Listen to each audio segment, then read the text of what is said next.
ಅವಕಾಶಕ್ಕಾಗಿ ಕಾಯ್ತಾ ಇದ್ದವ ಈ ರೋಚಕ. ಅಲ್ಲದೆ ಹೋದ್ರೆ ಅನಿವಾರ್ಯ ಪ್ರಕರಣದಲ್ಲಿ ಇವನಿಗೆ ಸಹಾಯವನ್ನ ಮಾಡಿದೆ ನಾನು. ಆದರೆ ಅದನ್ನ ಯೋಚಿಸದೆ ಒಮ್ಮೆಲೆ ಮಗಳ ಮಾತನ್ನ ಕೇಳಿ ನನಗೆ ಶಿಕ್ಷೆಯನ್ನ ಕೊಡುವುದಕ್ಕೆ ಮುಂದಾದ. ಯೋಚಿಸಿದ್ದೇನೆ, ಇವನನ್ನೇ ಕೊಂದು ಕಳೆದೆ ಅಂತ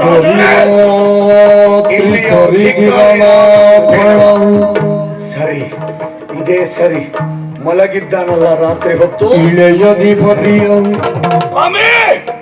ಇಲ್ಲಿರುವಂತಹ ಈ ರಾಜ್ಯದ ಅಧಿಕಾರದ ಮೇಲೆ ಆಸೆ ಪಟ್ಟರೆ ತಪ್ಪಲ್ಲ.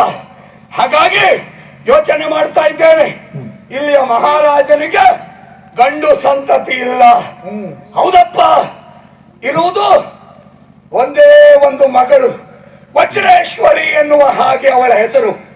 ಅವಳನ್ನ ವಂಚಿಸಿ ನನ್ನವಳನ್ನಾಗಿ ನಾನು ಮಾಡಿಕೊಂಡೆ ಅಂತಾದ್ರೆ ವೃದ್ಧನಾಗಿರುವಂತಹ ಮಹಾರಾಜ ಅಧಿಕಾರವನ್ನ ನನ್ನ ಪಾಲಿಗೆ ಕೊಡಲೇಬೇಕು.